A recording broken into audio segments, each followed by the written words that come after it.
اعوذ باللہ من الشیطان الرجیم بسم اللہ الرحمن الرحیم سیقول السفہاء من الناس ما واللہم عن قبلتہم التي كانوا علیہا قل للہ المشرق والمغرب یہدی من یشاء الى صراط مستقیم وَكَذَلِكَ جَعَلْنَاكُمْ أُمَّةً وَسَطًا لِتَكُونُوا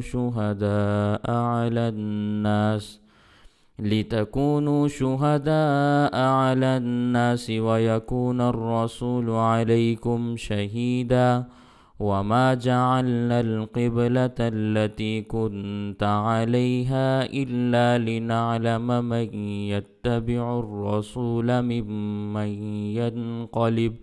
ممن ينقلب على عقبيه وإن كانت لكبيرة إلا على الذين هدى الله وما كان الله ليضيع إيمانكم إن الله بالناس لرؤوف رحيم سيقول ان قریب کہیں گے السفہاء وہ لوگ جو بے وقوف ہیں، من الناس لوگوں میں سے، ما واللہم کس چیز نے مسلمانوں کو پھیر دیا، عن قبلتہم ان کے قبلہ سے، التی وہ قبلہ، کانوا علیہا جس کی طرف وہ رخ کیا کرتے تھے۔ قل آپ فرما دیجئے، اے پیغمبر آپ کہہ دیجئے، للہ المشرق اللہ ہی کے لیے مشرق ہے، والمغرب اللہ ہی کے لیے مغرب ہے، یہدی من یشاء وہ ہدایت دیتا ہے جس کو چاہتا ہے، الی صراط مستقیم سیدھے راستے کی جانب۔ وکذالک اور اسی طرح جعلناکم ہم نے بنایا تمہیں امۃ وسطا اعتدال والی امت، لِتَكُونُوا شُهَدَاءَ عَلَى النَّاسِ تاکہ تم گواہ ہو جاؤ لوگوں پر، وَيَكُونَ الرَّسُولُ اور رسول بھی ہو جائیں، عَلَيْكُمْ شَهِيدًا تم پر گواہ، وَمَا جَعَلْنَا الْقِبْلَةَ اور نہیں بنایا ہم نے قبلہ، التی وہ قبلہ، كُنْتَ عَلَيْهَا جس پر آپ تھے، إِلَّا لِنَعْلَمَ مگر یہ کہ ہم ظاہر کر دیں، من یتبع الرسول اس کو جو رسول کی پیروی کرے، ممن ان لوگوں میں سے، ینقلب جو پلٹ جاتے ہیں، علی عقبیہ اپنی ایڑیوں کے بل، وَإِنْ كَانَتْ اور یقینی بات یہ ہے، لَكَبِيرَةً بہت بھاری چیز ہے، الا علی الذین مگر ان لوگوں پر، ہدی اللہ جن کو اللہ تعالیٰ نے ہدایت دی، وما کان اللہ اور اللہ تعالیٰ نہیں ہے، لیضیع ایمانکم کہ تمہارے ایمان کو ضائع کر دے، ان اللہ بے شک اللہ تعالیٰ بالناس لوگوں کے ساتھ، لرؤوف بہت شفقت کرنے والے ہیں، رحیم بہت مہربان ہیں۔ یہ ان آیات کا ترجمہ ہے جو میں نے آپ کے سامنے تلاوت کی۔ نبی کریم صلی اللہ علیہ وسلم پر جب وحی کا آغاز ہوا، نبی کریم صلی اللہ علیہ وسلم کو جب نبوت ملی، تو اسی موقع پر جبرائیل علیہ السلام نے نبی کریم صلی اللہ علیہ وسلم کو نماز اور وضو کا طریقہ بھی بتلایا۔ شروع میں فجر اور عصر کی نمازیں نفلی تھیں، اللہ کے نبی صلی اللہ علیہ وسلم ان کو ادا فرماتے تھے، اور پھر نبوت کے تقریباً 10 سال گزرنے کے بعد 11ویں سال میں اللہ تعالیٰ نے نبی کریم صلی اللہ علیہ وسلم پر نمازیں فرض فرمائی، معراج اللہ تعالیٰ نے نبی کریم صلی اللہ علیہ وسلم کو عطا فرمائی، اور وہاں پھر نمازیں فرض ہوئیں۔ تو جس دن نبی کریم صلی اللہ علیہ وسلم کو نبوت ملی، اسی دن سے آپ صلی اللہ علیہ وسلم نے جبرائیل امین کے کہنے پر اللہ تعالیٰ کی وحی کے مطابق نفلی نمازیں شروع فرما دی تھیں، اور کعبۃ اللہ اس وقت قبلہ تھا، قبلہ اس وقت کعبۃ اللہ تھا، بیت اللہ۔ اور قبلہ کا معنی یہ ہے، ذہن میں رکھیں یہ بات، چہرہ پھیرنے کی جگہ، یعنی نماز کے لیے جس جانب انسان چہرہ کرتا ہے وہ قبلہ کہلاتا ہے۔ اصل عبادت تو اللہ تعالیٰ کی ہوتی ہے، قبلہ ایک جہت ہے، سمت ہے۔ قبلہ ہمارا مسجود لے نہیں ہے، ہم اس کو سجدہ نہیں کرتے، قبلے کو سجدہ نہیں ہو رہا ہوتا، بلکہ سجدہ تو اللہ تعالیٰ کو کیا جاتا ہے۔ قبلہ صرف اور صرف ایک جہت اور سمت ہے جس کو اللہ تعالیٰ نے ہمارے لیے مقرر فرمایا۔ ہم لوگ قبلے کی طرف سے چونکہ مشرق کی جانب ہیں پاکستان والے، تو ہمارا چہرہ مغرب کی جانب ہوتا ہے کیونکہ قبلہ اس جانب بنتا ہے، اور وہ لوگ جو قبلے سے مغرب کی جانب رہتے ہیں ان کا چہرہ مشرق کی طرف ہوتا ہے کیونکہ وہاں سے قبلہ مشرق کی جانب بنتا ہے۔ اسی طرح شمال والوں کا جنوب کی طرف اور جنوب والوں کا شمال کی طرف بنتا ہے۔ تو یہ تمام کی تمام جہات جہت بیت اللہ، جہت کعبہ کی طرف متوجہ ہوتی ہیں نماز کی ادائیگی کے لیے، اور اللہ تعالیٰ نے مرکز قبلہ بیت اللہ کو بنایا۔ سارے کے سارے مسلمان متحد ہو کر نماز میں چہرہ اسی جانب کرتے ہیں، اس سے مسلمانوں کا اتفاق اور اتحاد قائم رہتا ہے، کیونکہ جب تک کسی قوم کا پروگرام یا نصب العین وہ ایک نہ ہو تب تک ان کے درمیان اتفاق کی کوئی صورت پیدا نہیں ہوتی۔ یہ نصب العین ہوتا ہے، پروگرام ہوتا ہے، جس کی وجہ سے بڑی بڑی طاقتیں کسی نہ کسی نظریے کے اوپر اکٹھی ہو جاتی ہیں، متفق ہو جاتی ہیں۔ اور یہی وجہ ہے کہ ہمارے ہاں جتنی بھی سیاسی پارٹیاں، تنظیمات ہوتی ہیں، ان میں سے اکثر کا کوئی پروگرام، کوئی ایجنڈا نہیں ہوتا، صرف اور صرف ایک مقصد ہوتا ہے، اقتدار کا حصول۔ وہ اسی کے لیے سارے کے سارے حربے استعمال کرتے، پھر کامیابی حاصل کرنے کے بعد وہ قوم کے لیے کچھ بھی نہیں کر پاتے۔ اس کی وجہ یہ ہے کہ ان کے ہاں کوئی نصب العین، کوئی پروگرام نہیں ہوتا۔ تو یہ دنیا میں چیزیں چلتی ہیں۔ تو قبلے کے لفظی معنی ہیں وہ جہت، وہ سمت جس کی طرف رخ پھیرا جاتا ہے۔ نماز کی بنیادی شرائط میں سے ایک شرط قبلے کی طرف چہرہ کرنا بھی ہے، اور اگر قبلہ سامنے نظر آ رہا ہو تو پھر عین کعبہ کی طرف منہ کر کے نماز پڑھنا یہ نماز کے ادا ہونے کے لیے ضروری ہے۔ اگر کعبے سے ذرا سا بھی چہرہ دائیں بائیں ہوا تو نماز نہیں ہوتی، اور جب کعبہ نظر نہ آ رہا ہو تو پھر کعبے کی جہت اور سمت یہ قبلہ بنتی ہے۔ اس میں اگر تھوڑا بہت فرق رہ بھی جائے، 19-20 کا فرق آ جاتا ہے تو اللہ تعالیٰ معاف فرما دیتے ہیں۔ تو خیر، نبی کریم صلی اللہ علیہ وسلم جب مکہ مکرمہ میں تھے چہرہ کعبہ کی طرف کیا کرتے تھے۔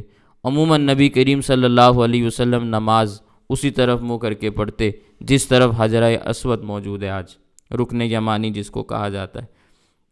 اس رکن یمانی کے پاس کھڑے ہو کر آپ صلی اللہ علیہ وسلم نماز ادا فرماتے تھے، اور نبی کریم صلی اللہ علیہ وسلم کا رخ اس انداز میں ہوتا تھا کہ کعبے کی طرف بھی رخ ہوتا تھا اور مسجد اقصیٰ کی طرف بھی ہوتا تھا، یعنی جہت اس قسم کی تھی کہ اسی جانب بیت المقدس بھی آتا تھا لیکن سامنے کعبے کے ہوتے تھے۔ تو نبی کریم صلی اللہ علیہ وسلم نے زیادہ تر نمازیں اسی جگہ پر ادا فرمائی ہیں۔ پھر جب نبی کریم صلی اللہ علیہ وسلم ہجرت فرما کے مدینہ منورہ میں تشریف لے گئے تو اللہ جل شانہ نے حکم ارشاد فرمایا کہ اب تم مسجد اقصیٰ کی طرف چہرہ کر لو۔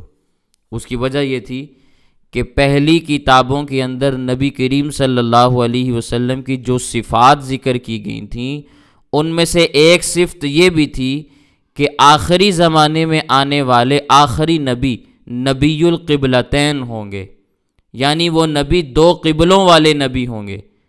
اب اگر صرف نبی کریم صلی اللہ علیہ وسلم کا قبلہ کعبہ رہتا، مسجد اقصیٰ نہ بنایا جاتا، تو یہودی اور عیسائی جو پہلی کتابوں سے واقف تھے وہ بڑی آسانی کے ساتھ کہہ سکتے تھے کہ یہ وہ نبی نہیں جس کا تذکرہ ہماری کتابوں میں ہے، کیونکہ ہماری کتابوں میں تو اس کی صفت نبی القبلتین لکھی ہوئی ہے۔ تو اللہ تعالیٰ نے ان کے منہ بند کرنے کے لیے اور حجت کو تمام کرنے کے لیے مسجد اقصیٰ کی جانب رخ کرنے کا اشارہ فرما دیا، حکم نازل ہو گیا۔ تو نبی کریم صلی اللہ علیہ وسلم نے پھر 16 یا 17 مہینے مسجد اقصیٰ کی جانب، بیت المقدس کی جانب رخ کر کے نمازیں پڑھی بھی اور پڑھائی بھی۔ پھر مسجد نبوی سے آپ تھوڑا سا مغرب کی جانب چلے جائیں تو وہاں پر ایک قبیلہ آباد تھا جسے بنو سلمہ کہا جاتا ہے، وہاں انہوں نے مسجد بھی بنائی۔ ظہر کی نماز کا وقت تھا، نبی کریم صلی اللہ علیہ وسلم وہاں موجود تھے، ابھی ظہر کی 2 رکعتیں پڑھی تھیں کہ عین نماز کی حالت میں جبرائیل علیہ السلام تشریف لے آئے، وحی آ گئی کہ اب تمہارا قبلہ بیت المقدس کی بجائے کعبۃ اللہ ہے۔ تو باقی 2 رکعتیں پھر نبی کریم صلی اللہ علیہ وسلم نے کعبۃ اللہ کی جانب رخ کر کے پڑھائیں، یعنی پہلی 2 رکعتیں مسجد اقصیٰ کی جانب اور آخری 2 رکعتیں کعبۃ اللہ کی طرف رخ کر کے پڑھائی گئیں۔ صحابہ کرام بہت سمجھدار تھے، جدھر نبی کریم صلی اللہ علیہ وسلم پھرے وہ بھی ساتھ اسی طرف پھر گئے۔ تو اس مسجد کو مسجد قبلتین کہا جاتا ہے، آج بھی وہاں پر نشانات موجود ہیں، مسجد بھی موجود ہے، آپ جا سکتے ہیں، دیکھ سکتے ہیں۔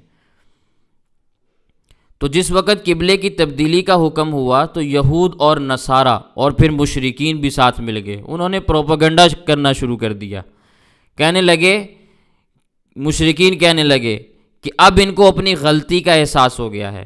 پہلے جب یہ نبی مکہ میں تھا تو کعبے کی طرف رخ کر کے نماز پڑھتا تھا، جب مدینہ چلا گیا تو یہود و نصارہ کے ساتھ ملاقات ہوئی تو ان کو خوش کرنے کے لیے ان کے قبلے کی طرف پھر گیا۔ اب اس کو پھر پتہ چل گیا کہ ہم صحیح لوگ ہیں، اس لیے ہمارے قبلے کی طرف دوبارہ رخ کر لیا۔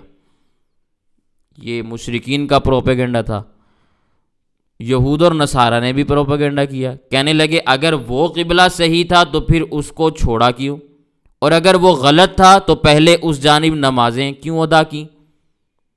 اللہ تعالیٰ نے قرآن کریم کی آیات نازل فرما دیں، سَيَقُولُ السُّفَہَاءُ، ان قریب کہہ دیں گے بے وقوف قسم کے لوگ، جو لوگوں میں سے بے وقوف قسم کے لوگ ہیں نا، من الناس، لوگوں میں سے بے وقوف قسم کے لوگ، یہ اس لیے اللہ تعالیٰ نے فرمایا کہ کیونکہ انہوں نے اللہ تعالیٰ کے احکامات کے اوپر تنقید کی تھی، نبی کریم صلی اللہ علیہ وسلم کے اعمال پر تنقید کی تھی، جو اعمال اللہ تعالیٰ کے ارشاد کے مطابق تبدیل ہو رہے تھے۔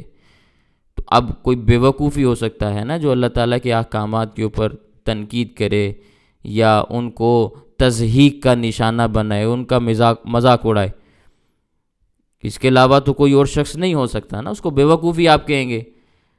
وہ کہیں گے ما واللہم، کس چیز نے ان مسلمانوں کو پھیرا، عن قبلتہم، ان کے قبلے سے، التی، وہ قبلہ، کانوا علیہا، جس کی طرف وہ رخ کر کے نماز پڑھتے تھے۔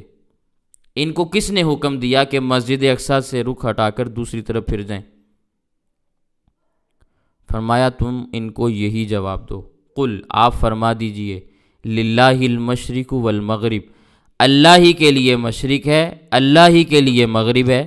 ہم تو اللہ تعالیٰ کے حکم کے پابند ہیں، اللہ تعالیٰ نے ہمیں حکم دیا تھا کعبۃ اللہ کی طرف رخ کر کے نمازیں پڑھنے کا، تو ہم نے اس جانب رخ کر کے نمازیں پڑھی۔ جب مدینہ منورہ آئے تو ہمیں حکم دیا کہ مسجد اقصیٰ کی طرف رخ کر کے نمازیں پڑھو، ہم نے چہرہ مسجد اقصیٰ کی طرف کر لیا۔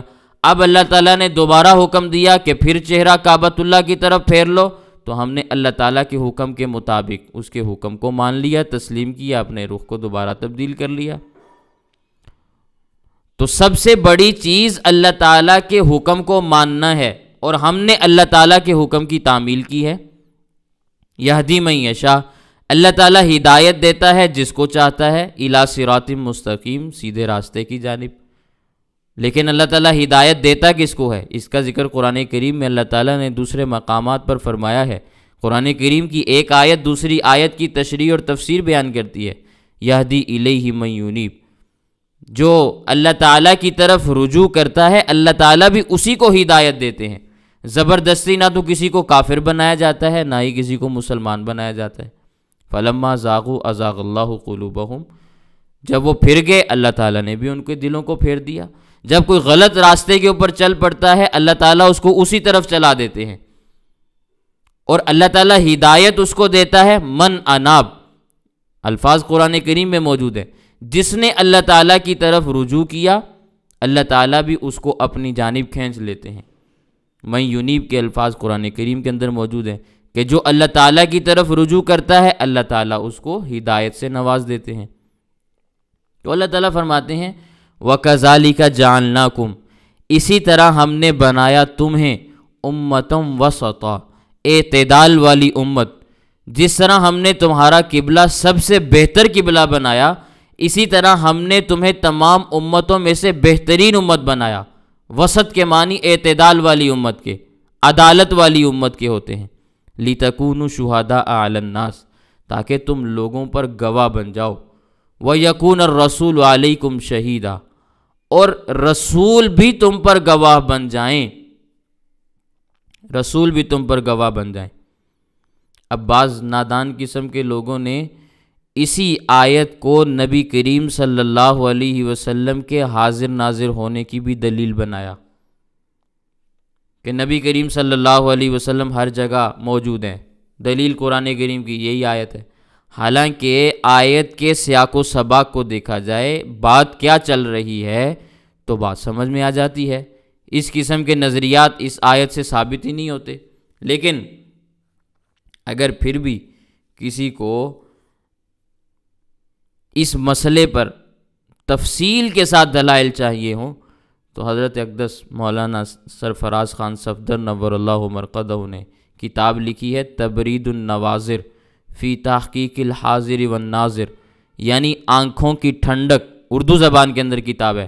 قرآن کریم، احادیث، فقہ اور تاریخ اسلامی کی روشنی میں یہ بات وہاں پہ ثابت کی گئی کہ یہ عقیدہ رکھنا کہ نبی کریم صلی اللہ علیہ وسلم یا کوئی اور پیغمبر یا کوئی ولی یا کوئی شہید ہر جگہ حاضر ناظر ہوتا ہے، یہ کفریہ نظریہ ہے۔ اردو زبان میں کتاب ہے، آپ آج بھی پڑھ سکتے ہیں اس کو۔ تو اس آیت کی تفسیر میں شہیدن کا معنی گواہ اور حاضر ناظر یہ ثابت کرنا یہ بالکل غلط بات ہے۔ نبی کریم صلی اللہ علیہ وسلم نے خود اس آیت کی تشریح اور تفصیل بیان فرمائی ہے، تو ہمیں کیا ضرورت ہے ادھر ادھر جانے کی؟ قرآن کریم کا سیاق و سباق جب بتلا رہا ہے کہ یہاں کوئی ایسا موضوع یہاں پر بیان ہی نہیں کیا گیا، تو ہمیں کیا ضرورت ہے خامخواہ کی تشریحات کرنے کی؟ بخاری شریف کے اندر حدیث پاک موجود ہے، اور بھی کئی کتابوں کے اندر حدیث پاک آتی ہے کہ قیامت کا دن ہوگا، اللہ تعالیٰ پیغمبروں کو اور پیغمبروں کی امتوں کو فیصلے کے لیے اپنی عدالت میں طلب فرمائیں گے۔ مثال کے طور پر نوح علیہ السلام کے بارے میں اللہ تعالیٰ فرشتوں سے فرمائیں گے کہ آواز دو، نوح علیہ السلام اور ان کی قوم آ جائے۔ اب وہ اللہ تعالیٰ کی سچی عدالت کے اندر حاضر ہو جائیں گے، ان کی قوم بھی حاضر ہو جائے گی۔ اللہ تعالیٰ نوح علیہ السلام سے سوال کریں گے حل بلغت قومک، میں نے تجھے نبی بنا کے بھیجا تھا، کیا تو نے اپنی قوم کو تبلیغ کی تھی؟ تو نوح علیہ السلام فرمائیں گے کہ ہاں میں نے تبلیغ کی تھی۔ اللہ تعالیٰ لوگوں سے سوال کریں گے، نوح علیہ السلام کی امت سے سوال کریں گے کہ نوح علیہ السلام کہتے ہیں میں نے تمہیں تبلیغ کی تھی، تو کیا واقعی انہوں نے تمہیں تبلیغ کی تھی؟ وہ کہیں گے کہ یہ ہمارے پاس کب آئے بھائی، ہمیں تو نہیں پتہ، انہوں نے ہمیں کوئی تبلیغ نہیں کی۔ اللہ تعالیٰ فرمائیں گے من یشہد لک، اے نوح آپ کا گواہ کون ہے؟ من یشہد لک، کون آپ کے لیے گواہی دے گا؟ اور یہ مسئلہ ذہن کے اندر رکھیں، جب کوئی شخص کسی چیز کا دعویٰ کرتا ہے تو اس کے ذمے ہوتا ہے کہ وہ گواہ پیش کرے۔ اگر مدعی گواہ نہیں پیش کر سکتا تو پھر جو مدعا علیہ ہوتا ہے اس سے قسم لی جاتی ہے۔ یہ شریعت کا ایک ضابطہ ہے، البینۃ علی المدعی والیمین علی من انکر، مدعی گواہ پیش کرے گا، مدعا علیہ سے قسم لی جائے گی۔ تو اللہ تعالیٰ نوح علیہ السلام سے فرمائیں گے من یشہد لک، آپ کا گواہ کون ہے، کون آپ کے لیے گواہی دے گا؟ تو نوح علیہ السلام فرمائیں گے محمد صلی اللہ علیہ وسلم و امتہ، میرے گواہ حضرت محمد صلی اللہ علیہ وسلم اور آپ صلی اللہ علیہ وسلم کی امت ہے۔ چنانچہ اللہ تعالیٰ کی عدالت میں ہماری اس امت کو پیش کیا جائے گا، اس امت سے سوال ہوگا کہ نوح علیہ السلام یہ دعویٰ کرتے ہیں میں نے تبلیغ کی، قوم کہتی ہے کہ ہمارے پاس یہ نہیں آئے، کیا تم گواہی دیتے ہو کہ نوح علیہ السلام نے اپنی قوم کو تبلیغ کی تھی؟ اب یہ امت کہے گی کہ ہم گواہی دیتے ہیں کہ نوح علیہ السلام نے اپنی امت کو دعوت اور تبلیغ دی تھی، یہ اللہ کا پیغام لے کر وہاں پہنچے تھے، لوگوں نے نہیں مانا، تو نوح علیہ السلام کی امت کے لوگ کہیں گے کہ ان کی گواہی ہم نہیں مانتے، اس لیے کہ یہ موقع کے گواہ نہیں، یہ تو موجود ہی نہیں تھے، یہ تو ہم سے ہزارہ سال کے بعد آئے۔ مثال کے طور پر آج کے اس زمانے کے حساب سے اگر بات کریں تو نوح علیہ السلام کو دنیا سے گئے تقریباً 6000 سال گزر چکے ہیں۔ 6000 سال کے بعد آج کی یہ امت یا یہ افراد کیا گواہی دے سکتے ہیں؟ تو وہ لوگ یہی کہیں گے کہ یہ تو موقع کے گواہ ہی نہیں، یہ کس طرح گواہی دے سکتے ہیں؟ تو اللہ جل شانہ اس امت سے سوال کریں گے کہ دیکھو بھئی، یہ دوسرا فریق کہہ رہا ہے کہ یہ تو عینی گواہی نہیں، ان کی گواہی کا اعتبار ہی کوئی نہیں۔ تو اس وقت پھر یہ امت کہے گی اے پروردگار، ان کی یہ بات ٹھیک ہے کہ ہم وہاں موجود نہیں تھے، لیکن اے پروردگار اگر تو سچا ہے، اور یقیناً تو سچا ہے، اور محمد صلی اللہ علیہ وسلم اگر سچے ہیں اور یقیناً وہ سچے ہیں، تو پھر ہماری گواہی بھی سچی ہے، کیونکہ ہم نے تیری کتاب قرآن میں پڑھا تھا لَقَدْ أَرْسَلْنَا نُوحًا إِلَىٰ قَوْمِهِ فَقَالَ يَا قَوْمِ اعْبُدُوا اللَّهَ مَا لَكُم مِّنْ إِلَٰهٍ غَيْرُهُ۔ نوح علیہ السلام نے اپنی قوم سے کہا تھا اے میری قوم، اللہ کے علاوہ کسی کی عبادت نہ کرنا، صرف اللہ ہی تمہارا معبود ہے۔ پروردگار اگر تیری کتاب سچی ہے، اس میں یہ بیان موجود ہے، تو ہم نے اسی کے مطابق گواہی دی ہے۔ تو نبی کریم صلی اللہ علیہ وسلم پھر فرمائیں گے بلغ نوح قومہ، نوح علیہ السلام نے اپنی قوم کو تبلیغ کی تھی، گواہی دیں گے۔ پھر یہاں فقہائے کرام نے ایک مستقل باب قائم کیا ہے، باب الشہادت علی التسامع۔ بعض چیزیں ایسی ہوتی ہیں کہ آنکھوں سے دیکھی نہیں جاتی، لیکن ثقہ اور معتبر لوگوں کے بیان کرنے کی وجہ سے اس پر گواہی دینا درست ہوتا ہے۔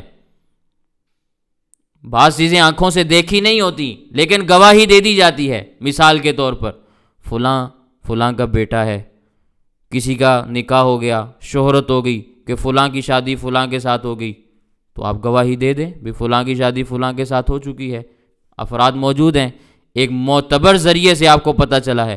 کوئی مر گیا ہے تو اس کی موت کی خبر آپ تک پہنچی ہے، معتبر ذرائع سے پہنچی ہے، آپ آگے کہہ سکتے ہیں فلاں مر گیا، دنیا سے چلا گیا، لیکن آپ تو موقع پر موجود نہیں ہے نا، لیکن آپ نے معتبر لوگوں کے بیان کرنے کی وجہ سے اس پر گواہی دی ہے۔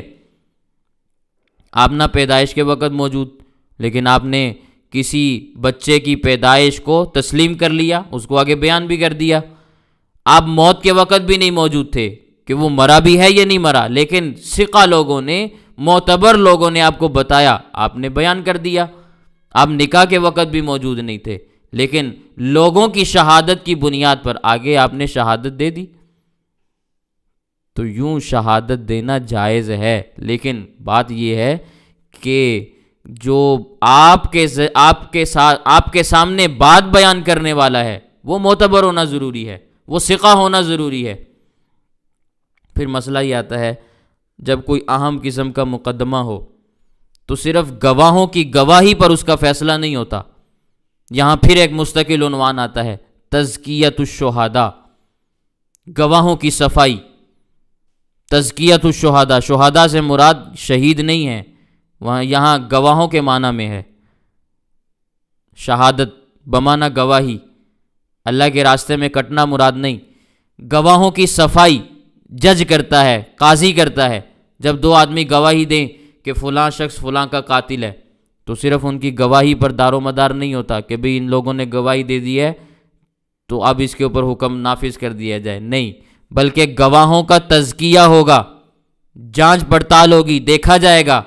قاضی اور جج اپنے طور پر تحقیق کرائے گا کہ دیکھیں بھئی یہ جو گواہی دینے والے ہیں ان کی اس کے ساتھ کوئی دشمنی تو نہیں ہے، ان کا کوئی آپس میں لین دین تو نہیں چل رہا تھا، یہ گواہ فاسق اور فاجر تو نہیں ہے۔ تو یہ گواہوں کے بارے میں جو تحقیق ہوگی اس کو کہا جاتا ہے تزکیۃ الشہداء۔ جس وقت ظاہری اور باطنی طور پر مکمل ہر طریقے کے اعتبار سے گواہوں کی صفائی ہو جائے تو پھر ان کی گواہی کے اوپر فیصلہ ہوتا ہے، ورنہ فیصلہ نہیں ہوتا۔ یہ قتل کا مسئلہ ہے، ہاتھ کاٹنے کا مسئلہ ہے، رجم کا مسئلہ ہے، زنا کا مسئلہ ہے، کوڑے لگانے کا مسئلہ ہے، یہ سارے کے سارے مسائل یوں ہی ثابت ہوتے ہیں۔ ایسے نہیں ہے کہ جو منہ اٹھا کے جا کے کہہ دے کہ بھی فلاں نے ایسا کیا فلاں کے ساتھ، تو اس کی بات کا اعتبار کرتے ہوئے اس کو حکم جاری کر دیا جائے۔ اور پھر میں ایک بات اور بھی کہا کرتا ہوں، ذہن میں رکھیں، آج کے دور میں شرعی گواہ کا پایا جانا ویسے ہی بڑا مشکل ہے، بہت مشکل ہے، بہت مشکل ہے۔ شرعی طور پر جن اشخاص کو، جن افراد کو شریعت اسلامیہ نومینیٹ کرتی ہے گواہی دینے کے لیے، ایسے افراد الا ماشاءاللہ آپ کو 50 ہزار کی تعداد میں کوئی ایک آدھا بندہ ملے، افراد پائے ہی نہیں جاتے۔ شریعت اسلامیہ کا ضابطہ ہے، جو شخص داڑھی کٹواتا ہے، ایک مجھ سے کم رکھتا ہے، اس کی گواہی معتبر نہیں ہے۔ جو شخص نماز چھوڑنے والا ہے اس کی گواہی معتبر نہیں ہے۔ جو شخص جھوٹ بولنے والا ہے، آج کون جھوٹ نہیں بولتا، اس کی گواہی معتبر نہیں ہے۔ جو شخص ننگے سر گھومنے والا ہے اس کی گواہی مردود ہے۔ لوگوں کے سامنے جو شخص بیٹھ کر سر عام پیشاب کرتا ہے اس کی گواہی منظور نہیں ہے۔ شرعی اعتبار سے گواہوں کی آپ احادیث اٹھائیں، آپ امت کے اجماع کو کھول کے دیکھیں کہ کس قسم کے افراد شرعی گواہوں کے لیے، شرعی گواہی کے لیے چاہیے ہوتے ہیں۔ ہمارے ہاں آج اس قسم کے افراد نہیں پائے جاتے الا ماشاءاللہ۔ تو جس وقت گواہوں کا تزکیہ ہوتا ہے پھر قاضی فیصلہ کرتا ہے، تو جس وقت یہ امت پیغمبروں کے حق میں گواہی دے گی، نوح علیہ السلام کا نام تو میں نے مثال کے طور پر ویسے بیان کر دیا کیونکہ حدیث پاک میں ان کا نام صراحتاً آتا ہے، اس لیے میں نے بیان کیا، ورنہ یہ امت تمام پیغمبروں کے حق میں گواہی دے گی۔ اور جب یہ امت گواہی دے گی تو اس کے بعد نبی کریم صلی اللہ علیہ وسلم اپنی امت کی صفائی میں گواہی دیں گے کہ میری امت نے جو گواہی دی ہے وہ صحیح ہے۔ تو نبی کریم صلی اللہ علیہ وسلم کا اپنی امت کے حق میں صفائی دینا، اپنی امت کی گواہی پر گواہی دینا، اس کا تذکرہ اس آیت کریمہ میں موجود ہے۔ اس سے حاضر ناظر کا مسئلہ نہیں ثابت ہو رہا، سمجھا کریں بات کو۔ قرآن کریم کی آیات جس مقصد کے لیے نازل ہوئی ہیں انہیں انہی مقاصد کے لیے استعمال کریں، من مانی تشریحات کرنے کی اجازت نہیں ہے۔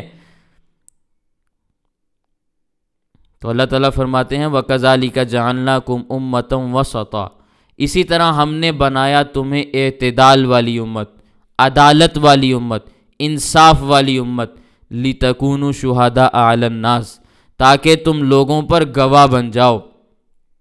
حضرت آدم علیہ السلام سے لے کر حضرت عیسیٰ علیہ السلام تک تمام امتوں کے بارے میں یہ امت گواہی دے گی۔ وَيَكُونَ الرَّسُولُ عَلَيْكُمْ شَهِيدًا، اور اللہ کا پیغمبر تمہارے اوپر گواہ بن جائے گا کہ میری امت نے جو گواہی دی ہے وہ صحیح ہے۔ یہ بخاری شریف کی حدیث کا خلاصہ ہے جو میں نے آپ کے سامنے بیان کیا۔ پھر اس امت کا آپ مرتبہ بھی دیکھیں، مقام دیکھیں کہ اس امت کی گواہی کے ساتھ پہلی امتوں کی قسمتوں کے فیصلے ہو رہے ہیں۔ اگر شہیدن کا معنی یہاں یہ لیا جائے کہ نبی حاضر اور ناظر ہیں تو پھر آپ ساری امت کو شہید کہیں نا، کیونکہ بات تو یہی چل رہی ہے کہ پہلے امت شہید بنے گی، گواہی دے گی، پھر نبی اس کے اوپر شہید بنیں گے، گواہ بنیں گے۔ تو اگر نبی اس آیت سے حاضر ناظر ہوتا ہے، ثابت ہو جاتا ہے، تو پھر امت کو بھی حاضر ناظر کرو نا، کہ آیت کا ایک حصہ تو اور بات بیان کرے اور دوسرے حصے سے آپ دوسرا مطلب نکال لیں۔ کس بنیاد پر آپ نے یہ فیصلہ کیا؟ کن دلائل کی بنیاد پر، کن قرائن کی بنیاد پر؟ قرآن کریم ایسی کتاب نہیں ہے کہ آپ اپنی من مانی سے تشریحات کرنا شروع کر دیں۔ وما جعلنا القبلہ، اور نہیں بنایا ہم نے وہ قبلہ، التی کنت علیہا، وہ جس پر آپ تھے، جس کی طرف رخ کر کے آپ نمازیں پڑھتے تھے، الا لنعلم من یتبع الرسول، مگر یہ کہ ہم ظاہر کر دیں اس کو جو پیروی کرتا ہے رسول کی، ممن ینقلب علی عقبیہ، ان لوگوں میں سے جو پلٹ جاتے ہیں اپنی ایڑیوں کے بل۔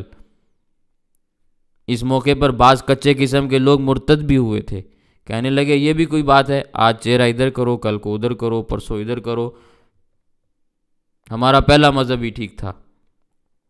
تو اللہ تعالیٰ نے فرمایا کہ اللہ تعالیٰ ظاہر کر دیتا ہے ان لوگوں کو، واضح طور پر لوگوں کے سامنے عیاں کر دیتا ہے، جو پکے ایمان والے ہیں، جو پکے مسلمان ہیں، اور جو کچے قسم کے لوگ ہیں، واضح ہوگی بات۔ اللہ تعالیٰ نے دونوں کو الگ الگ کر دیا۔ وہ انکانت، اور بے شک یہ قبلے کی طرف رخ پھیرنا، لکبیرتن، بہت بھاری چیز ہے، کیونکہ ایک آدمی ایک کام کرتا رہے پھر اگر اسے چھوڑنے کا کہا جائے نا تو اسے بڑی ناگواری ہوتی ہے۔ الا علی الذین ھدی اللہ، مگر ان لوگوں پر جن کو اللہ تعالیٰ نے ہدایت دے دی، ان کے لیے یہ کوئی مشکل کام نہیں۔ وہ لوگ سب سے پہلے یہ بات دیکھتے ہیں کہ اللہ کا حکم کیا ہے، نبی کریم صلی اللہ علیہ وسلم نے کیا فرمایا ہے، عمل کیا کیا ہے۔ ان کے سامنے اللہ اور اللہ کے رسول کا حکم ساری چیزوں سے زیادہ فضیلت والا اور مقدم ہوتا ہے۔ جو اللہ اور اللہ کے رسول کا حکم آ جائے اسی پر وہ جان دے دیتے ہیں۔ تو جس وقت قبلے کی تبدیلی کا حکم دیا گیا تو وہ لوگ جنہوں نے تقریباً 16-17 مہینے مسجد اقصیٰ کی طرف رخ کر کے نمازیں پڑھی تھیں اور تبدیلی کے حکم سے پہلے فوت ہو گئے، تو پھر بعض لوگوں کے دلوں کے اندر یہ خیال بھی پیدا ہوا کہ اب ان کی نمازوں کا کیا بنے گا، کیونکہ جو زندہ ہیں وہ تو تدارک کر لیں گے، لوٹا لیں گے نمازیں، جو مر گئے ان کا کیا بنے گا، ان کی نمازیں تو ضائع تو نہیں ہوگی گئیں۔ تو اللہ تعالیٰ نے یہ شبہ بھی دور فرما دیا۔ اللہ تعالیٰ فرماتے ہیں وَمَا كَانَ اللَّهُ لِيُضِيعَ إِيمَانَكُمْ، اللہ تعالیٰ تمہارے ایمان کو، تمہاری عبادتوں کو، تمہارے اعمال کو ضائع کرنے والے نہیں ہیں۔ ایمان وہی معتبر ہے جو اللہ تعالیٰ اور اللہ کے رسول کی تعلیمات کے مطابق ہوگا، عبادت وہی سے ہی شمار ہوگی جو شریعت کے مطابق ہے۔ جب تک مسجد اقصیٰ کی طرف منہ کر کے نماز پڑھنے کا حکم تھا تو وہی شرعی حکم تھا، اسی کے مطابق نماز درست تھی۔ تو جن لوگوں نے اس حکم کی تعمیل کرتے ہوئے مسجد اقصیٰ کی جانب منہ کر کے نمازیں پڑھی، انہوں نے کوئی جرم نہیں کیا، انہوں نے تو شریعت کے حکم کو پورا کیا ہے۔ اس لیے یہ خیال کرنا کہ ان کی نمازیں ضائع ہو گئیں یہ درست نہیں ہے۔ اللہ تعالیٰ کی جانب سے احکامات میں تبدیلیاں آتی ہیں، اور وہ تبدیلیاں اس لیے نہیں آتی کہ اللہ تعالیٰ تمہارے پہلے اعمال کو یا تمہاری پہلی عبادتوں کو ضائع کرنا چاہتے ہیں، بلکہ وہ اللہ تعالیٰ کی ایک حکمت ہوتی ہے۔ اللہ تعالیٰ آزماتے ہیں لوگوں کو کہ کون اعتراضات اٹھاتا ہے اور کون بغیر اعتراض اٹھائے شریعت کے حکم کو مانتا ہے، کون انکار کرتا ہے اور کون بغیر چوں چرا کیے دل و جان سے حکم کو قبول کرتا ہے۔ تو جنہوں نے پہلے حکم کو بھی قبول کیا، دل و جان سے مانا، انہوں نے بعد والے کو بھی مانا۔ سمجھ میں آگی بات؟ تو اللہ تعالیٰ نے ظاہر کر دیا کہ پختہ ایمان والے کون ہیں اور کچے قسم کے لوگ کون ہیں۔ پھر احکامات کی تبدیلی، اس میں ایک حکمت یہ بھی ہوتی ہے کہ جس آدمی نے ایمان کی حالت میں شریعت کے حکم پر عمل کیا اس کا وہ عمل کبھی بھی ضائع نہیں ہوتا، بلکہ اس کے عمل کی قدر کی جاتی ہے، جس کو اللہ تعالیٰ نے ان آیات کے اندر بیان بھی کیا۔ پہلے اللہ تعالیٰ نے ایک حکم دیا، لوگوں نے اس کے مطابق عمل کیا، اللہ تعالیٰ نے اس عمل کی قدر کو بڑھا دیا، کیونکہ ان اللہ، بے شک اللہ تعالیٰ، بالناسی، لوگوں کے ساتھ، لرؤوف الرحیم، بہت شفقت کرنے والے ہیں، بہت مہربان ہیں۔ ایسا نہیں ہے کہ اللہ تعالیٰ لوگوں کے اعمال کی پرواہ نہ کرے۔ لوگ ایک کام کر رہے ہیں، ان کے اعمال کو پس پشت ڈال کر ان کو اجر دینے کی بجائے، ان کے کام کی قدر کی بجائے بالکل دوسرا معاملہ ہو جائے کہ ان کا وہ عمل قابل قبول ہی نہیں، معتبر ہی نہ سمجھا جائے۔ ایسی بات نہیں ہے۔ اللہ تعالیٰ یوں لوگوں کے ساتھ معاملہ نہیں کرتے، بلکہ اللہ تعالیٰ کا معاملہ لوگوں کے ساتھ شفقت والا اور رحمت والا ہوتا ہے۔ سمجھ میں آگی بات؟ اگلی آیات دیکھیں۔ قد نرى تقلب وجهك في السماء قد نرى تقلب وجهك في السماء فلنولينك قبلة ترضاها فول وجهك شطر المسجد الحرام وحيث ما كنتم فولوا وجوهكم شطره وَإِنَّ الَّذِينَ أُوتُوا الْكِتَابَ لَيَعْلَمُونَ أَنَّهُ الْحَقُّ مِنْ رَبِّهِمْ وَمَا اللَّهُ بِغَافِلٍ عَمَّا يَعْمَلُونَ وَلَئِنْ أَتَيْتَ الَّذِينَ أُوتُوا الْكِتَابَ بِكُلِّ آيَةٍ مَا تَبِعُوا قِبْلَتَكَ وَمَا أَنْتَ بِتَابِعٍ قِبْلَتَهُمْ وَمَا بَعْضُهُمْ بِتَابِعٍ قِبْلَةَ بَعْضٍ وَلَئِنِ اتَّبَعْتَ أَهْوَاءَهُمْ مِنْ بَعْدِ مَا جَاءَكَ مِنَ الْعِلْمِ إِنَّكَ إِذًا لَمِنَ الظَّالِمِينَ الَّذِينَ آتَيْنَاهُمُ الْكِتَابَ يَعْرِفُونَهُ كَمَا يَعْرِفُونَ أَبْنَاءَهُمْ وَإِنَّ فَرِيقًا مِّنْهُمْ لَيَكْتُمُونَ الْحَقَّ وَهُمْ يَعْلَمُونَ الْحَقُّ مِنْ رَبِّكَ فَلَا تَكُونَنَّ مِنَ الْمُمْتَرِينَ قَدْ نَرَى تَقَلُّبَ وَجْهِكَ فِي السَّمَاءِ یقیناً ہم دیکھتے ہیں تقلب وجہک آپ کے چہرے کے پھرنے کو فی السماء آسمان کی جانب فَلَنُوَلِّيَنَّكَ ہم ضرور آپ کو پھیر دیں گے قبلتاً اس قبلے کی جانب ترضاہا جس کو آپ پسند کرتے ہیں فَوَلِّ وَجْهَكَ تو اب آپ پھیر دیں اپنا چہرہ شطر المسجد الحرام مسجد حرام کی جانب وَحَيْثُ مَا كُنْتُمْ اور جہاں کہیں تم ہو فَوَلُّوا تو تم پھیر لو وجوہکم اپنے چہروں کو شطرہ اسی مسجد حرام کی جانب وَإِنَّ الَّذِينَ اور بے شک وہ لوگ اوتوا الکتاب جن کو کتاب دی گئی لَيَعْلَمُونَ وہ یقیناً یہ بات جانتے ہیں أَنَّهُ الْحَقُّ کہ بے شک یہ قبلہ کی طرف منہ پھیرنا حق ہے من ربہم ان کے رب کی جانب سے وَمَا اللَّهُ اور نہیں ہے اللہ تعالیٰ بغافل غافل عما ان چیزوں سے یعملون جو وہ کر رہے ہیں وَلَئِن اور البتہ اگر أَتَيْتَ الَّذِينَ آپ دیں ان لوگوں کو اوتوا الکتاب جن کو کتاب دی گئی بِكُلِّ آیَةٍ ہر طرح کی نشانی ما تبعوا قبلتک وہ پھر بھی آپ کے قبلے کی پیروی نہیں کریں گے وما انت اور آپ نہیں ہیں بتابعٍ قبلتہم ان کے قبلے کی پیروی کرنے والے وما بعضهم بتابعٍ قبلۃ بعض اور ان کے بعض افراد تمہارے قبلے کی پیروی کرنے والے نہیں ہیں اور نہیں ہیں ان کے بعض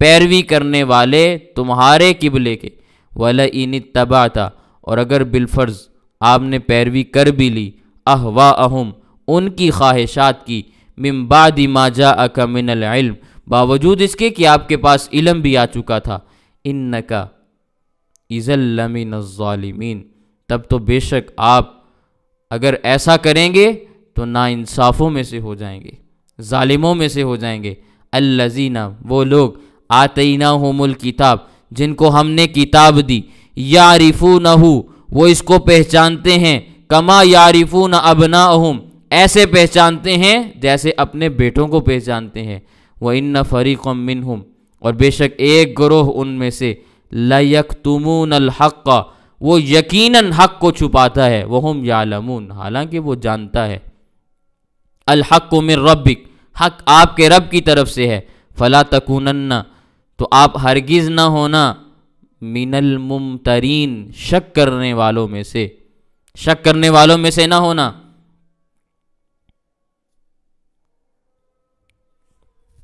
اب نبی کریم صلی اللہ علیہ وسلم نماز تو پڑھ رہے ہیں بیت المقدس کی جانب رخ کر کے مسجد اقصیٰ کی جانب رخ کر کے نماز تو پڑھ رہے ہیں لیکن دل میں اس بات کو پسند کرتے ہیں کہ کعبۃ اللہ ہمارا قبلہ بن جائے. اس کی ظاہری وجہ تو یہ تھی کہ یہود اور عیسائی مسجد اقصیٰ کو اپنا قبلہ سمجھتے تھے. ان کے بارے میں قرآن کریم نے یہ واضح طور پر اعلان کیا کہ یہ لوگ جانتے ہوئے بھی حق کو نہیں مانتے, بڑے ضدی قسم کے لوگ ہیں, ان سے تو ایمان لانے کی توقع ہی بڑی تھوڑی سی ہے, بہت کم توقعات ہیں. عرب کے جو مشرک تھے وہ بہرحال کعبۃ اللہ کا احترام کرتے تھے, لیکن یہودی اور عیسائی نہیں کرتے تھے, کیونکہ مشرک لوگ زیادہ اپنے آپ کو حضرت ابراہیم علیہ السلام کی جانب منسوب کیا کرتے تھے.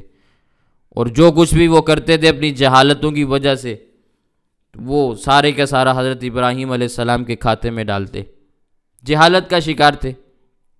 لیکن مشرکین کے برعکس بالکل الٹ، یہود اور نصارہ عیسائی وہ جو کچھ بھی کیا کرتے تھے وہ ضد کی بنیاد پر کرتے تھے۔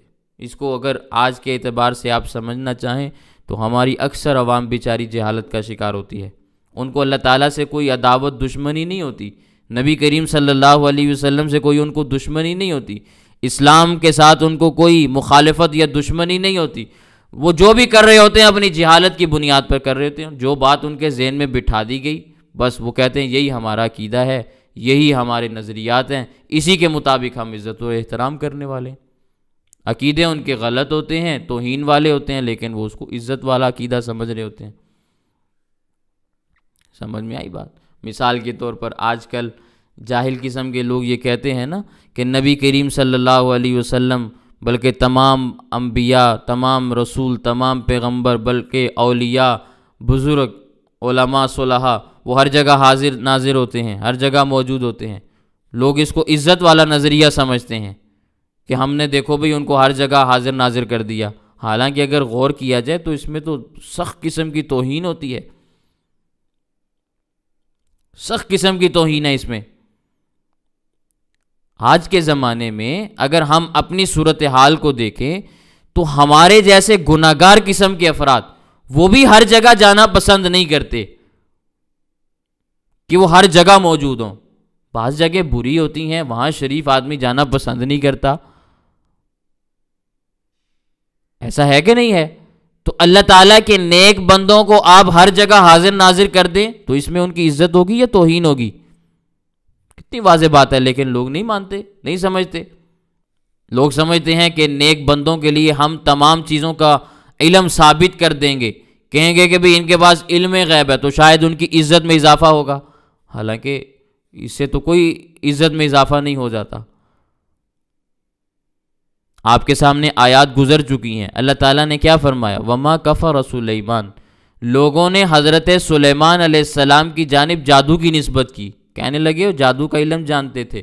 اللہ تعالیٰ نے فرمایا وَمَا كَفَرَ سُلَيْمَانَ، سلیمان علیہ السلام نے تو ایسا کفر نہیں کیا، نہ انہوں نے جادو پڑھا نہ سیکھا۔ تو جن لوگوں کو اللہ تعالیٰ، جن چیزوں کو اللہ تعالیٰ کفر بتلا دے اور یہ بتلا دے کہ یہ بری چیزیں ہیں، ان کے علم میں کون سی عزت کی بات ہوگی؟ لیکن پہلے دور میں بھی لوگوں نے ایسی باتیں انبیاء کی جانب منسوب کی، آج بھی لوگ یہی باتیں کرتے ہیں۔ لوگ یہ سمجھتے ہیں کہ ساری چیزوں کا علم ہونا یہ شاید عزت کی بات ہے۔ تو سارے علوم کے اندر جادو کا علم بھی آتا ہے، شعبدے بازی کے علوم بھی آتے ہیں، موسیقی کا علم بھی آتا ہے، اس کے سیکھنے میں کون سی عزت ہے؟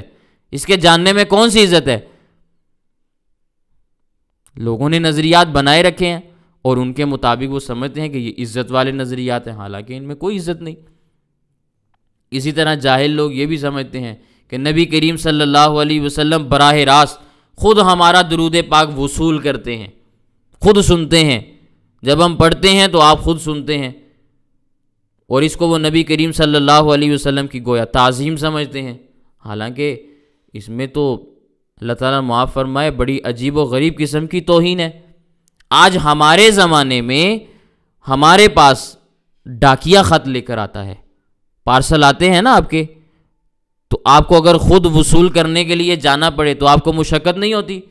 بھئی میرے ایک دو آرڈر آئے، مجھے جانا پڑا تو مجھے اتنی مشکل کا سامنا کرنا پڑا، اتنی کوفت ہوئی کہ میں نے منگوایا ہی کیوں یہ چیز، اگر گھر نہیں دے کے جا سکتے۔ تو آج کے زمانے میں ڈاک خانے سے انسان خود وصول کرنے کے لیے جائے تو انسان اس کو اپنی عزت سمجھتا ہے، ڈاکیا خود لائے گھر تک پہنچائے، اس میں عزت ہوتی ہے۔ تو یہ لوگوں نے کس قسم کے نظریات بنائے کہ درود پاک ہم پڑھیں، اللہ کے نبی صلی اللہ علیہ وسلم گھر گھر میں جا کے وصولی کرتے پھریں؟ کوئی خدا کا خوف کرو یار۔ نبی کریم صلی اللہ علیہ وسلم نے خود اپنی احادیث میں باتیں ارشاد فرمائی، اللہ تعالیٰ نے فرشتوں کی ایک جماعت کو مقرر کیا ہے، ان للہ ملائکۃ سیاحین فی الارض یبلغونی من امتی السلام، نسائی کی روایت ہے، اللہ تعالیٰ نے فرشتوں کا ایک محکمہ قائم کیا ہے، وہ تمہارے درود پاک جو تم لوگوں نے پڑھے ہوتے ہیں وہ درود پاک اکٹھے کرتے ہیں، پھر وہ درود پاک مجھ تک پہنچاتے ہیں۔ تو یہ تو فرشتوں کی ذمہ داری ہے، اللہ تعالیٰ نے محکمہ ہی قائم اس لیے کیا ہے۔ اور لوگوں نے کیا نظریہ بنایا کہ نبی کریم صلی اللہ علیہ وسلم ہر جگہ سے خود سنتے ہیں۔ ہاں، روضہ اطہر کی بات الگ ہے، وہاں اللہ کے نبی صلی اللہ علیہ وسلم کی روایات موجود ہیں، اگر کوئی میرے روضے پر آ کر صلاۃ و سلام پڑھتا ہے تو میں اس کو خود سنتا ہوں۔ لیکن ہر جگہ سے اللہ کے نبی صلی اللہ علیہ وسلم سنیں اور یہ قابل عزت اور احترام نظریہ بنا کر پیش کیا جائے تو ایسی بات نہیں ہے۔ عزت اس کے اندر ہے کہ ڈاکیا آپ کی ڈاک کو وصول کرے اور آپ کے گھر تک پہنچائے، فرشتے درود پاک وصول کریں آپ سے اور اللہ کے نبی صلی اللہ علیہ وسلم کی بارگاہ میں پہنچائیں۔ لیکن بات تو ساری کی ساری سمجھ کی ہوتی ہے نا۔ اب جو بیچارے قسم کے لوگ جہالت میں مبتلا ہیں، ضد میں مبتلا ہیں، تو اب ان کا تو قصور نہیں ہے نا، ان کے بڑوں نے ان کے ذہن بگاڑے ہوئے ہیں، بڑوں نے ان کے ذہن بگاڑے ہوئے، اب اس میں کیا کر لیں گے وہ لوگ۔ ہمارے حضرت مولانا سرفراز خان صفدر نور اللہ مرقدہ فرمایا کرتے تھے، ایک واقعہ سناتے تھے، کہنے لگے کہ بھی ہمارے علاقے میں حافظ اللہ داد صاحب ہوا کرتے تھے، پنجابی کے بہت بڑے واعظ تھے۔ تو وہ ایک جلسے سے واپس آ رہے تھے، تو پرانے زمانے کی بات ہے، پیدل سفر کیا کرتے تھے لوگ۔ تو ہمارے آج کل کے زمانوں کے اعتبار سے گاڑیاں اور ہوائی جہاز اور اس قسم کی سواریاں تو نہیں ہوتی تھی نا۔ تو وہ ایک گاؤں سے جلسے سے فارغ ہو کر تقریر کر کے واپس آ رہے تھے، اور راستے میں ان کے ہاتھ کے اندر کتابوں کی گٹھڑی بھی تھی، کتابیں اپنے پاس وہ رکھتے تھے، عالم نہیں تھے، حافظ تھے، تو ضروری کتابیں وہ اپنے ساتھ رکھتے تھے۔ تو راستے میں انہوں نے دیکھا کہ کمہار قسم کے لوگ آ رہے ہیں گدھوں کے اوپر، وہ اسی جانب آ رہے تھے جس جانب حضرت جا رہے تھے۔ تو حافظ صاحب نے ان سے کہا کہ بھئی اگر تم مجھے اجازت دو تو تمہارے گدھوں کے اوپر میں یہ اپنی کتابوں والی گٹھڑی رکھ دوں؟ انہوں نے کہا بھی رکھ دو۔ پھر انہوں نے حافظ صاحب سے پوچھا کہ بھئی آپ جہاں کہاں رہے ہیں؟ تو حافظ صاحب فرمانے لگے کہ میں مولوی سرفراز خان کے پاس جا رہا ہوں۔ تو وہ کمہار قسم کے لوگ کہنے لگے کہ بھئی اس کے پاس کیوں جا رہے ہو، وہ تو کلمے کا ہی منکر ہے، وہ تو کلمے کا منکر ہے۔ تو حافظ صاحب نے فرمایا کہ نہیں بھائی، وہ تو کلمہ پڑھتا ہے، میں نے اس کو خود سنا ہے، اس کی زبان سے وہ کلمہ پڑھ رہا تھا۔ اچھا، پھر کہنے لگے چلو کلمہ پڑھتا ہوگا لیکن معراج کا منکر ہے، وہ کہتا ہے نبی کریم صلی اللہ علیہ وسلم کو معراج نہیں ہوئی۔ تو حافظ صاحب کی اسی گٹھڑی کے اندر رسالہ تھا حضرت مولانا سرفراز خان صفدر رحمہ اللہ کا، ضوء السراج فی تحقیق المعراج، یعنی چراغ کی روشنی، اردو زبان کے اندر ہے۔ تو حافظ صاحب نے وہ گٹھڑی کھولی، اس میں سے وہ رسالہ نکالا، اس کو پڑھنا شروع کیا۔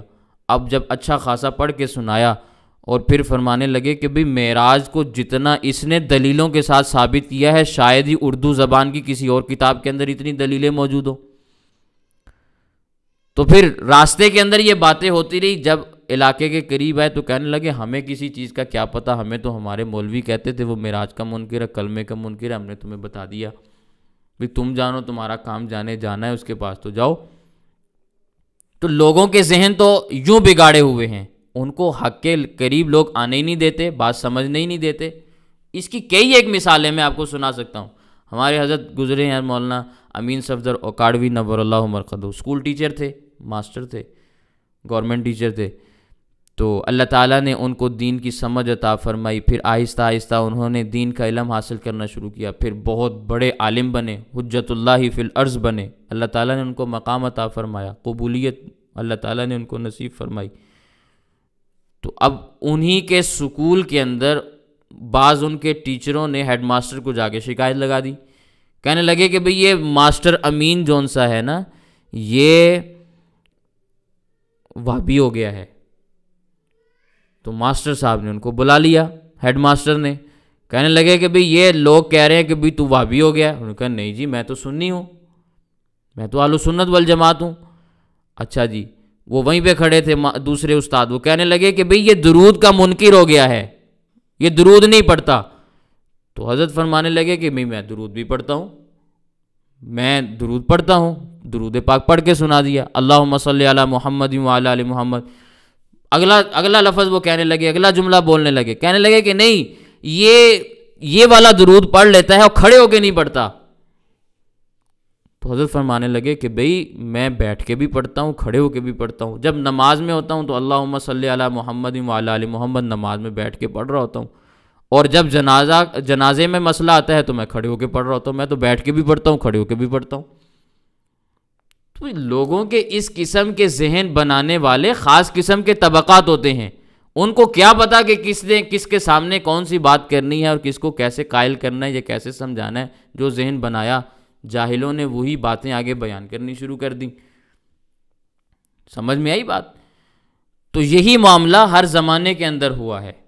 عربوں کی بھی یہی حالت تھی کہ جہالت کی وجہ سے وہ بات کو سننے کے لیے سمجھنے کے لیے تیاری نہیں تھے، جہالت ان میں کوٹ کوٹ کے بھری ہوئی تھی، جاہلوں کو سمجھانا بڑا مشکل ہوتا ہے۔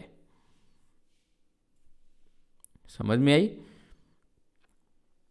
اللہ کے نبی صلی اللہ علیہ وسلم مشرکین مکہ کو سمجھانے کے لیے، قائل کرنے کے لیے اس بات کو پسند فرما رہے تھے کہ میرا قبلہ کعبۃ اللہ بن جائے، اس لیے وحی کے انتظار میں بار بار چہرہ آسمان کی طرف اٹھاتے تھے۔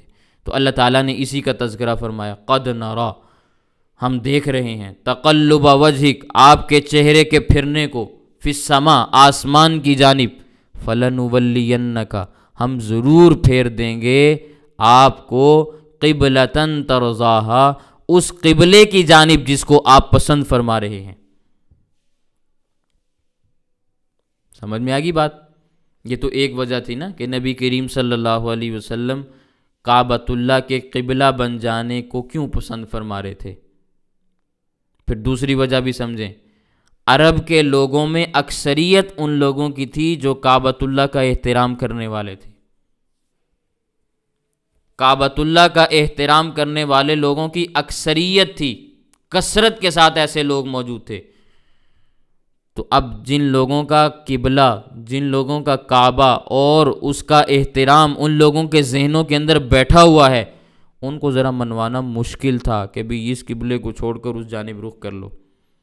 تو نبی کریم صلی اللہ علیہ وسلم کی آرزو تھی کہ قبلہ تو یہ بھی بن سکتا ہے، پہلے یہ قبلہ رہا بھی ہے، تو اگر اللہ تعالیٰ دوبارہ اسی کو قبلہ بنا دیں تو یہ نبی کریم صلی اللہ علیہ وسلم کی آرزو اور خواہش تھی کہ لوگوں کو ذرا سمجھانا آسان ہو جائے گا، منوانا آسان ہو جائے گا۔ تو یوں نبی کریم صلی اللہ علیہ وسلم بار بار آسمان کی جانب چہرہ کر کے اللہ تعالیٰ سے یہ مانگ رہے ہیں کہ اللہ تعالیٰ کعبۃ اللہ کو قبلہ بنا دے۔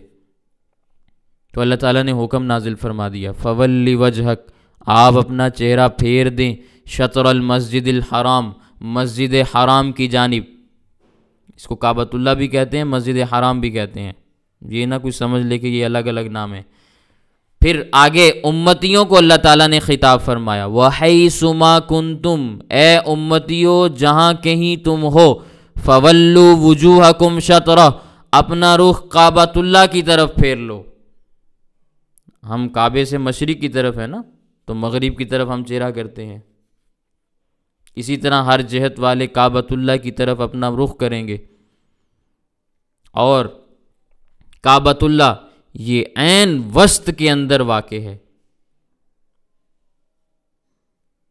اور ایک بات اور بھی عرض کر دیتا ہوں آپ کے سامنے، مکہ کہا جاتا ہے نا جس میں کعبۃ اللہ موجود ہے، مکہ کا ایک معنی ہے ناف، یہ بات ذہن میں رکھیں۔ بچہ جب ماں کے پیٹ میں ہوتا ہے نا تو اللہ تعالیٰ نے اس کی خوراک کا ذریعہ اس طرح سے بنایا ہوا ہوتا ہے کہ جہاں ناف ہوتی ہے وہاں سے ایک نالی ہوتی ہے جو ماں کے جسم کے ساتھ ملی ہوئی ہوتی ہے، اس میں سے خون جا رہا ہوتا ہے، بچے کے بدن میں جاتا ہے، جس سے وہ پلتا ہے، پھلتا ہے، پھولتا ہے، اور پھر جب وہ بچہ پیدا ہوتا ہے تو پھر وہ رگ کاٹ دی جاتی ہے۔ بالکل اسی طرح روحانی خوراک کا مرکز مکہ ہے، یہاں سے ہدایت کی کرنیں مشرق، مغرب، شمال اور جنوب کی جانب پھیلی ہوئی ہے۔ جب تک مکہ مکرمہ موجود ہے، یہ بات یاد رکھیں، دنیا بھی قائم ہے، کیونکہ دنیا کی روحانی خوراک کا یہ ذریعہ ہے. خوراک کا آپ نظام ختم کر دیں تو انسان زندہ نہیں رہتا. روحانی خوراک کا نظام آپ معطل کر دیں گے، دنیا ختم ہو جائے گی. نبی کریم صلی اللہ علیہ وسلم نے احادیث میں یہ بات ارشاد فرمائی کہ کالے رنگ کا بادشاہ آئے گا، ٹیڑھی ٹانگوں والا ہوگا، موٹی موٹی ٹانگیں ہوں گی، اس کے ساتھ اس کی فوج ہوگی. وہ آ کر کعبۃ اللہ کی دیواروں کو ادھیڑنا شروع کرے گا. تو اللہ تعالیٰ اسرافیل علیہ السلام کو حکم دیں گے کہ اب سور پھونک دو. اگر یہ کعبۃ اللہ کو نہیں رہنے دیتے تو اب دنیا کا نظام بھی ختم کر دو. کعبہ کے متعلق اللہ تعالیٰ نے فرمایا قیاما للناس، جب تک کعبہ موجود ہے دنیا بھی موجود رہے گی، لوگ بھی اس وقت تک قیام کی حالت میں رہیں گے، دنیا میں رہیں گے. پھر فرمایا پھیر دو اپنے چہروں کو مسجد حرام کی جانب. وَإِنَّ الَّذِينَ أُوتُوا الْكِتَابَ، بے شک وہ لوگ جن کو کتاب دی گئی یعنی یہودی اور نصرانی قسم کے لوگ، لَيَعْلَمُونَ، وہ ضرور اس بات کو جانتے ہیں، أَنَّهُ الْحَقُّ، کہ بے شک یہ قبلے کی طرف رخ کا پھیرنا یہ برحق ہے، اس لیے کہ ان کی کتابوں میں تذکرہ موجود ہے کہ آخر الزمان، نبی آخر الزمان نبی القبلتین ہوں گے. پہلے ان کا قبلہ کعبہ ہوگا، پھر مسجد اقصی بنے گا، پھر آخر میں ان کا قبلہ کعبہ بنے گا. پہلی کتابوں کے اندر موجود ہے اور یہ لوگ جانتے ہیں، لیکن جانتے ہوئے بھی پھر بھی نہیں مانتے.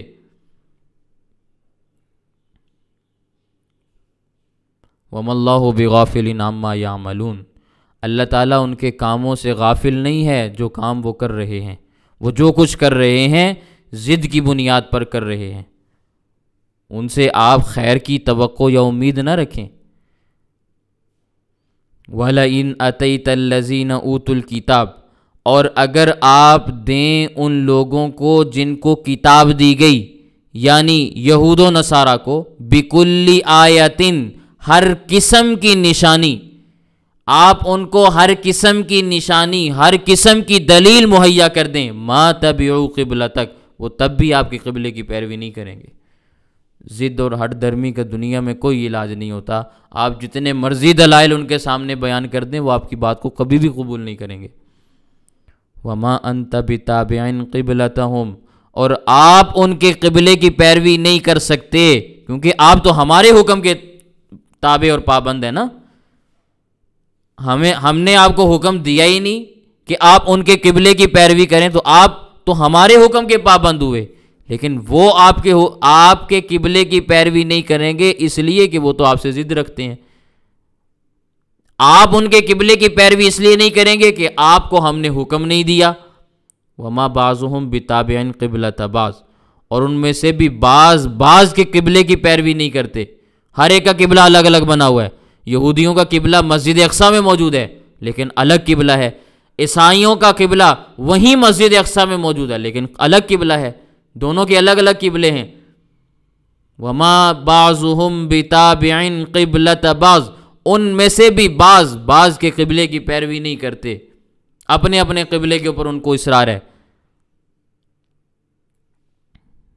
اس پر ایک واقعہ میں نے پہلے بھی آپ کے سامنے عرض کیا.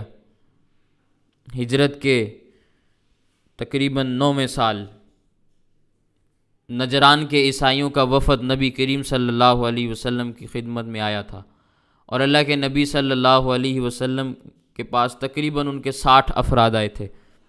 صحابہ کرام سے اللہ کے نبی صلی اللہ علیہ وسلم نے مشورہ کیا کہ بھی 60 آدمیوں کو ایک جگہ کیسے ہم ٹھہرائیں، ہمارے پاس تو انتظام موجود نہیں.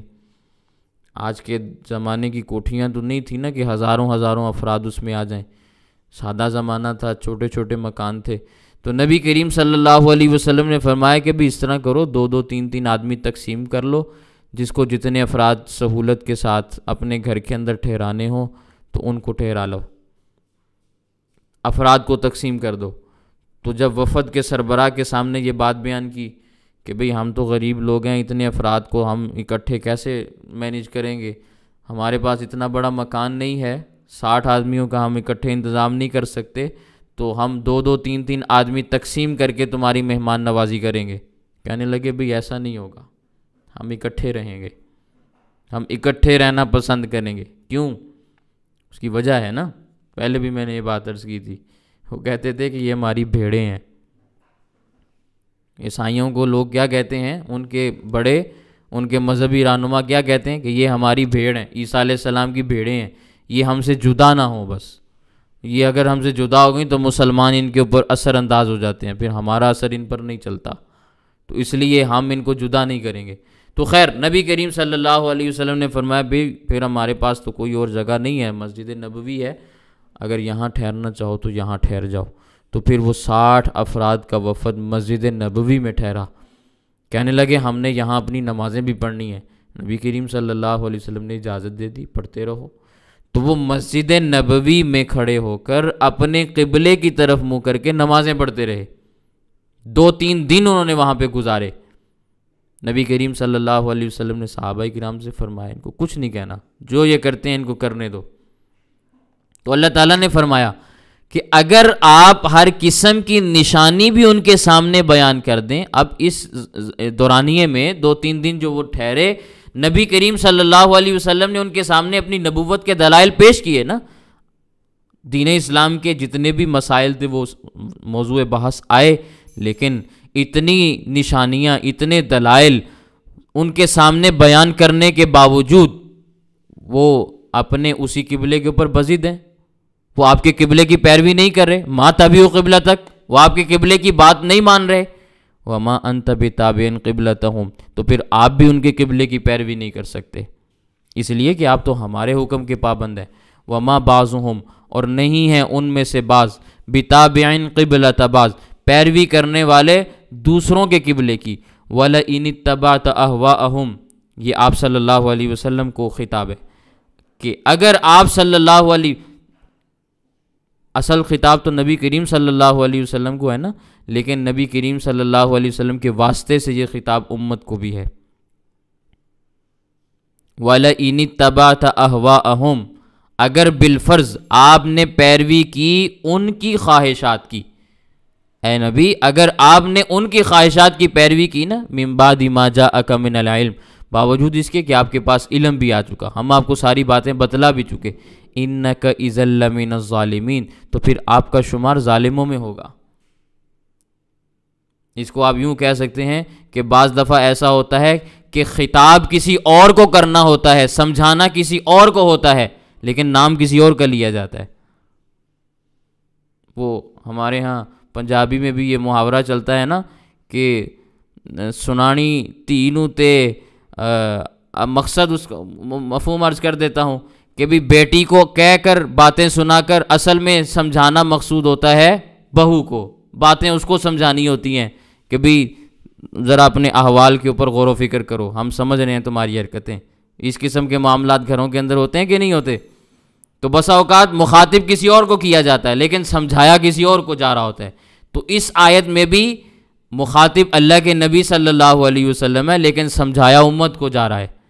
اللہ کے نبی صلی اللہ علیہ وسلم تو اللہ تعالیٰ کی ہدایت کی، ایسا نہیں ہے کہ اس ہدایت کے آ جانے کے بعد بھی ظالمین میں سے ہو جائیں یا اس ہدایت کی پیروی نہ کریں، ممکن ہی نہیں ہے یہ بات، اللہ تعالیٰ ایسا ہونے ہی نہیں دیں گے، کیونکہ نبی جو اللہ نے بنایا ہے، نبی سے اللہ تعالیٰ کبھی بھی گناہ نہیں ہونے دیتے، تصور بھی نہیں کیا جا سکتا۔ خیر، الذین آتیناہم الکتاب، وہ لوگ جن کو ہم نے کتاب دی، یہود عیسائی، یعرفونہ، وہ اس نبی کو جانتے ہیں، کما یعرفون ابناءہم، جیسے وہ اپنے بیٹوں کو پہچانتے ہیں۔ اس آیت کریمہ کی بھی کئی ایک تفاسیر موجود ہیں، کئی ایک تفاسیر موجود ہیں۔ حضرت عبداللہ بن سلام رضی اللہ تعالیٰ عنہ پہلے یہودی تھے، بعد میں مسلمان ہوئے، انہوں نے یہ الفاظ کہے، جلالین میں موجود ہیں۔ وہ فرمایا کرتے تھے کہ ہماری بیویاں ہمارے ساتھ خیانت کر سکتی ہیں، وہ غلط بات کہہ سکتی ہیں، کوئی شک و شبہ نہیں، وہ کر سکتی ہیں، لیکن حضور اکرم صلی اللہ علیہ وسلم نے جو بات ہمارے بارے میں کہی ہے اس میں کوئی شک نہیں ہے۔ کما یعرفون ابناءہم، وہ ہمارے نبی کو، نبی کریم صلی اللہ علیہ وسلم کو ایسے پہچانتے ہیں جیسے اپنی اولادوں کو پہچان رہے ہیں۔ ساری کی ساری صفات ان کی کتابوں میں موجود ہیں، وہ کتاب کا علم بھی رکھتے ہیں، پھر بھی نہیں مان رہے۔ وَإِنَّ فَرِيقًا مِّنْهُمْ، بے شک ایک گروہ ان میں سے ایسا ہے، لَيَكْتُمُونَ الْحَقَّ، کہ وہ حق کو چھپاتا ہے، وَهُمْ يَعْلَمُونَ، حالانکہ وہ بات کو جان رہے ہیں، ان کو سمجھ آ رہی ہے بات، وہ جانتے ہیں، ساری نشانیاں ان کے سامنے موجود ہیں، وہ جانتے ہیں کہ یہی پیغمبر ہیں جنہوں نے آنا تھا، لیکن ضد کا شکار ہو گئے۔ اب ضد کا تو دنیا میں کوئی علاج نہیں ہے نا، اسی لیے اللہ تعالیٰ فرماتے ہیں الحق من ربک، حق تمہارے رب کی طرف سے ہے، تمہارے رب کی جانب سے حق آتا ہے، یہ حق تمہارے رب کے ساتھ ہے، فلا تکونن من الممترین، تو تم شک کرنے والوں میں سے نہ ہونا، یہود و نصارہ کی طرح تردد کا شکار نہ ہونا، شک نہ کرنا۔ یہاں بھی خطاب نبی کریم صلی اللہ علیہ وسلم کو ہے، لیکن اصل میں سمجھانا امت کو ہے کہ اللہ تعالیٰ کی جانب سے واضح نشانیاں، دلائل، احکامات، ہدایات آ جانے کے باوجود بھی شک میں کبھی بھی مبتلا نہ ہونا۔ اللہ تعالیٰ نے سارے کے سارے احکامات تمہارے سامنے کھول کھول کر واضح انداز میں بیان کر دیے ہیں، پھر بھی اگر کوئی بات نہ مانے تو وہ ضد میں مبتلا ہوگا، تو ضد کا تو دنیا میں کوئی علاج نہیں، اس کو تو آخرت میں اللہ تعالیٰ جہنم کی آگ سے ہی درست کریں گے، اس کے علاوہ دنیا میں کوئی علاج نہیں۔ خیر، یہ قرآن کریم کی آیات کے ضمن میں کچھ باتیں تھیں۔ اللہ تعالیٰ ہمیں قرآن کریم کی آیات کو صحیح انداز میں سمجھنے کی توفیق عطا فرمائے۔ وآخر دعوانا ان الحمد للہ رب العالمین۔